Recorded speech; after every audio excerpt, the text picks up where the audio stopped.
Hello बच्चों, तो आओ प्रश्न को देखते हैं। के किस मान के लिए दो रेखाएं 2 गुनी x माइनस 4y बराबर 6 और 3x माइनस 6y बराबर के सदैव समांतर हैं। तो दिए गए प्रश्न की मुख्य अवधारणा की बात करें तो बच्चों देखो यहाँ पर यदि रैखिक समीकरण निकाय a1x plus b1y plus c1 बराबर 0 तथा a2x plus b2y plus c2 बराबर 0 से निरूपित रेखाएं यदि समांतर हों तो बच्चों इस स्थिति में बीजगणितीय निरूपण की बात करें तो x के गुणांकों का अनुपात अर्थात a1 बटे a2 बराबर हो जाएगा y के गुणांकों का अनुपात अर्थात b1 बटे b2, परंतु बच्चों अचर पदों के अनुपात के बराबर नहीं होगा। तो इस मुख्य अवधारणा की सहायता से बच्चों हम दिए गए प्रश्न को हल करेंगे।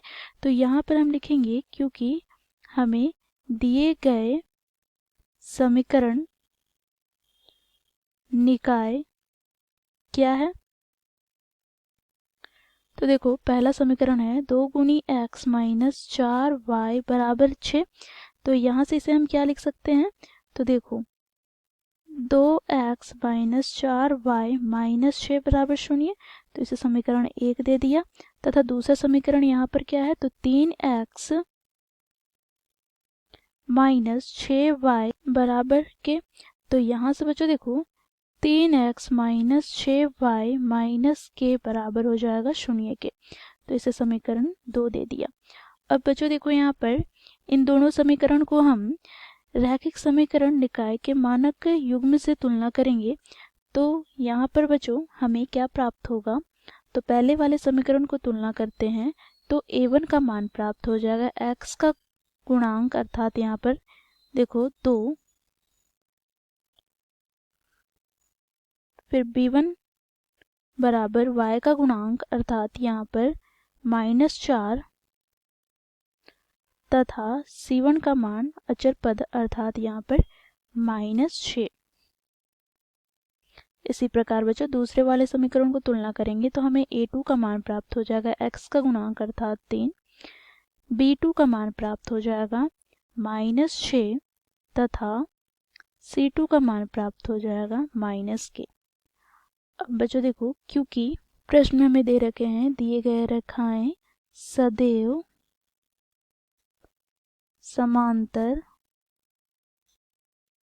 है, तो बच्चों इसके लिए बीजगणितीय निरूपण की बात करें तो क्या होगा, तो a1 बटे a2 का अनुपात बराबर हो जाएगा b1 बटे b2, परंतु बराबर नहीं होगा c1 बटे c2 के। तो यहाँ से बच्चों हम मान रखेंगे तो a1 क्या है, तो 2 बटे 3 बराबर b1 क्या है, तो -4 बटे -6, परंतु बराबर नहीं होगा किसके, तो c1 क्या है, तो -6 बटे -k। ठीक है, तो बच्चों यहाँ से माइनस कट जाएगा, यहाँ पर भी माइनस से माइनस कट जाएगा। तो यहाँ पर 4 से हम 6 को विभाजित करेंगे तो 2 दूनी 4, 2 तिया 6। तो बच्चों देखो यहाँ पर दशा के अनुसार 2 बटे 3 बराबर है 2 बटे 3 के, परंतु बराबर नहीं है 6 बटे के। तो बच्चों देखो अंतिम के दो अनुपातों को हम लेकर चलेंगे तो यहाँ से बच्चों क्या हो जाएगा, तो 2 बटे 3 बराबर नहीं होगा किसके, तो 6 बटे के, अर्थात यहाँ से हमें प्राप्त हो जाएगा तिर्यक गुना करने पर 2 गुनी के बराबर नहीं होगा 6 गुनी 3 के, अर्थात के बराबर नहीं होगा 6 गुनी 3 बटे 2 के।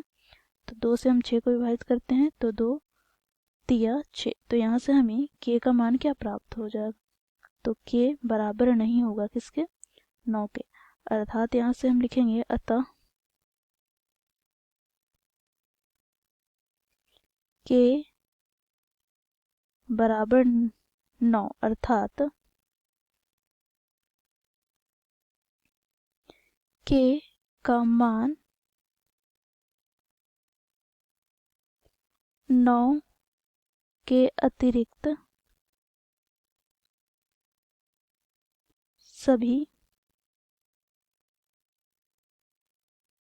मानों के लिए दिए गए